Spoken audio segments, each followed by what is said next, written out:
Hi, welcome to Ilnive. Today we are going to discuss about Agile Analytics. As everybody are aware nowadays, importance of Agile in application development, not only for IT, even in non-IT is also becoming mandatory to complete the tasks in very limited time, at the same time providing quality deliveries, builds all that stuff.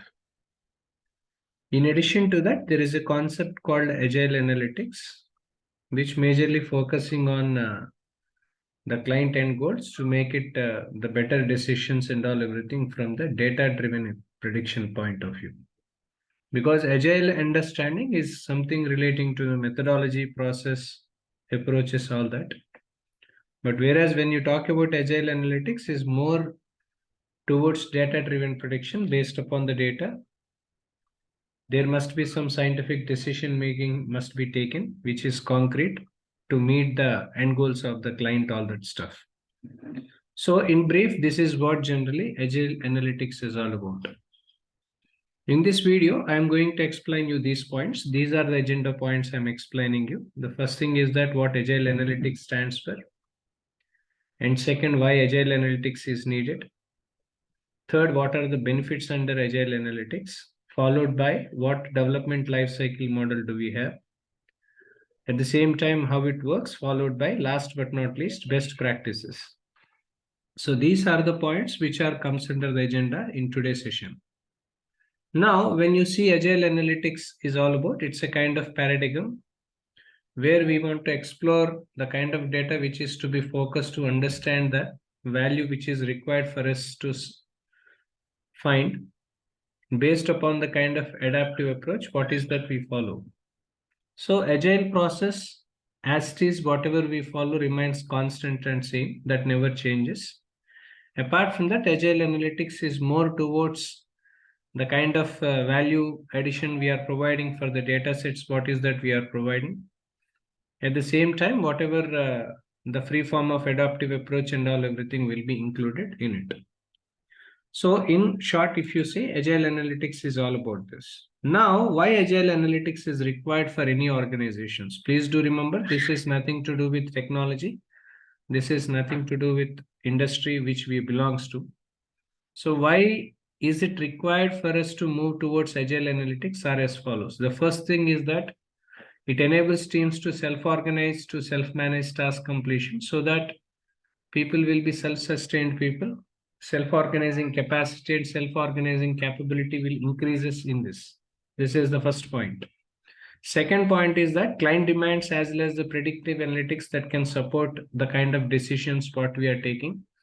Even based upon the predictive analytics, we could understand what could be the requirements in future and how to move further. So that decisions are, in order to reach the future goals of the any organization will become much easier if you follow understanding about the predictive analytics part. At the same time, building on the ideas on the flexible analysis so that adjusting to the specific needs, whatever is required for any organization. Any organization has some specific needs sometimes which we have to be focused more on. So that idea of flexible analysis is essentially important in any organization. At the same time, so free flow of style of data discovery, which is usually suits to changing rapidly the business landscape, what is that is required for any organization to understand with. Any organization, if they wants to take a decision, as I mentioned earlier, there is a concrete information decision making, concrete scientific way of approach is required. So in order to reach that, they require a free flow of style of data discovery, which is required. So which majorly suits to the business landscape. So this is what and why generally this Agile Analytics is being used for. Now, when you talk about the benefits of Agile itself is concerned, when we talk about the benefits, what generally the benefits do we have and all everything, right? So if you start understanding about the benefits and all, it promotes the responsibility of success quality of all the users. Whoever is using this Agile Analytics and all, it promotes the responsibility of success for equal success, equal responsibility, I can say in one way. Equal responsibility will be given to everyone. So everybody else responsible for the deeds, whatever they are performing. At the same time, early iteration results, which majorly leads to allow users to share the kind of feedback, whatever is required, so that to avoid the late surprises in future. So that users can also understand what is that finally the output was. So that if you know that early iteration results, if you know that, so that it is easy for us to correct. So it reduces the amount of effort as well as the budget which is incurred due to because of the late surprises, all that. At the same time, in addition to that, it reduces the project cost. So whatever is required, so we are developing only that. We are not developing anything additionally, and again correcting that and all. Everything leads to effort. When effort increases, automatically budget will also be piled up. So to reduces the project cost and all everything, this is being used for. At the same time, data visualization is also possible in reference to the benefits of Agile Analytics itself is concerned. It allows data visualization part. Along with this, data-driven revolution, where we can connect with data-driven revolution using different analytical tools, all that. Last but not least, better management and governance is also another benefit you can see in reference to the Agile Analytics part. Now, when you talk about the development life cycle of Agile Analytics, these are 5 different points we have. One is discovery, second is prototyping, third was foundation building, 4 scale out, and 5 post-production support. When you talk about the discovery part, in this phase where the team will establish the engagement of governance models, wherein they have to define the success criteria, creating a roadmap for entire project. At the same time, they have to define the best practices and as well as data governance models to create an as-is assessment, so that the around people, process, technology, and strategies will be involved in it. Whereas when you're talking about prototyping, here we need to identify the key requirements based on the priority and involvement for the first step of our users. Set up with minimum hardware and require software licenses and all everything is required. So followed by this, we need to define the roles and responsibilities of the core team. At the same time, identifying the data sources where creating extracts, wranglers, and available data and develop tests and deliver the first set of dashboard analytics reports for power users. Now, when you talk about foundation building part, this is something baselining phase for infrastructure where data sources, data integration, and ETL sources and ETL processes, data extraction, security, data quality training supports, everything will be included in it. Make sure team will add all these members and all to enable, prepare, and scaling out agility without sacrificing data quality and governance as well. When we talk about the 4th phase of scaling out, where team has to focus more on the scaling out the production version of the data visualization dashboard by different functional organizations within the organization in order to priority project champions and strong at prototypes.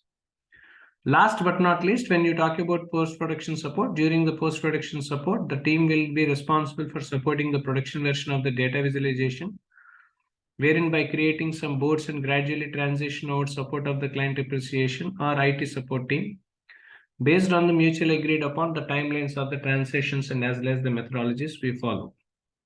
So these are the different development lifecycle models which normally we follow when we are talking about this agile analytics part, all that stuff.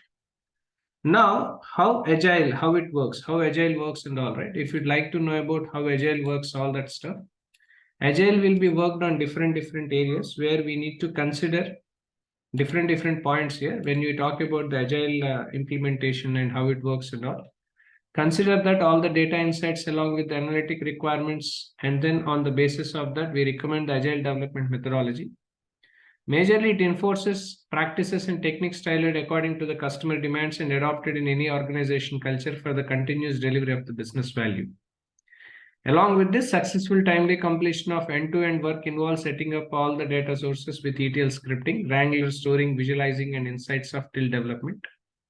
Along with this, adopt agile methodology provides an opportunity to assess the project delivery path throughout the development process. Focus's primary object is the high quality, high value working business intelligence data warehousing focuses more on the goals. When you talk about incremental and iterative evolutionary, agile is an incremental and iterative evolutionary style of development work, wherein small chunks or iterations are not longer than 3 weeks. It is almost something like agile model. What is that we follow? At the same time, developing a system in small increments of user valued functionalities, followed by this evolving the work software by adapting frequent user feedbacks and all, everything is being used here. When we talk about value driven delivery development and all, the goal of each iteration is production values features. Every iteration must end up with the delivery of one or more features. The main agenda to get value from the iteration is important. When you talk about the production quality, each developed features must be tested and debugged during its development stage.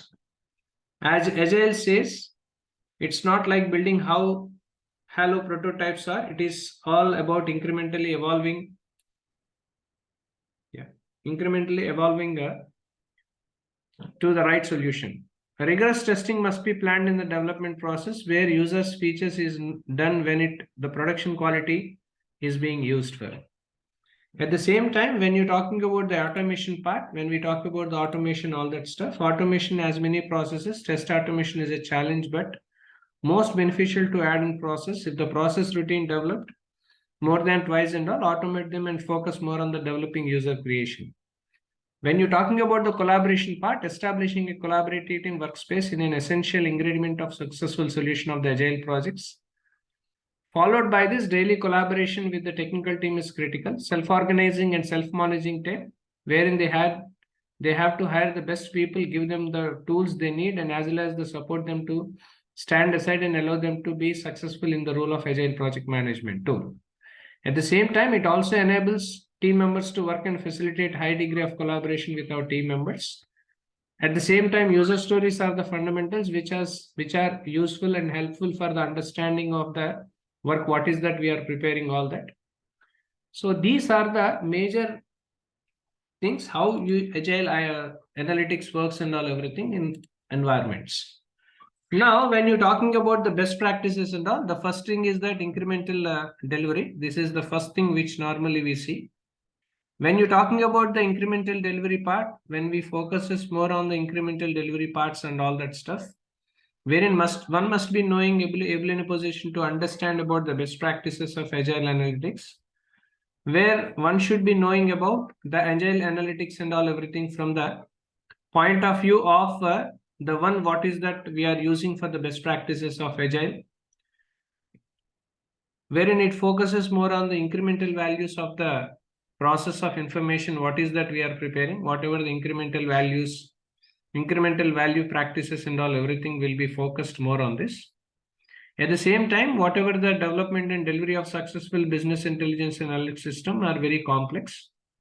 At the same time, as per as the statistics record, like most of the projects, somewhere around 50% of the projects fail in on-time delivery as well as the meeting satisfaction of the requirements. So that end goal, such kind of issues resolved by defining scope in the early stage, so that nutshell it promotes the responsibility of success equal to all the users. Early iterations and all results allow users to share key feedback and make changes and quickly to avoid late surprises and poor satisfaction. It also reduces the project cost by implementing the scale-out version of the system across multiple functions. It allows self-services, provide diversity, allows data visualization, all that. At the same time, it's getting connected with data-driven solution. Better management and governance practices will also be used here. When we talk about best practices of Agile Analytics, it's also focusing more on achieving few goals like team collaboration, customer satisfaction, and all that. Along with this, instead of last-minute surprises, there should be an iterative development model where daily basis team engagements, which will be used for using business intelligence or analytics applications. It also comes up with a picture to focus more on the earliest and continuous iteration delivery of the business value through the development life cycle, where priority of the customer satisfaction self-organized teams. Agile Alliance have a student where we need to establish set principles of agile software development, wherein it follows incremental delivery after every time period. Changing in requirements, when you talk about welcomed in late development, even software development frequently after few weeks of iteration. At the same time, gives business intelligence experts an environment to trust them to get the job done. Face-to-face conversation is the best way of conveying, informing within the development team. So maintaining the balance among the project scope and scheduling, cost and all everything are more essential. To track at regular intervals how to become more productive and adopt result-oriented approaches. Along with this, team collaboration and as well as self-management working together to make plans and figure out the best ways to tackle out. Rather than measuring progress on a Gantt charts and as well as that, Agile organization have 3 simple measures of progress to be done, wherein they have to focus more on the business outcomes, at the same time more productive and engagement teams, at the same time happy customers as well. So these are the basic best practices which normally we need to follow when you follow the Agile Analytics part, all that. So for more information, please reach out to the contact details which will be posted in below this video. Thank you.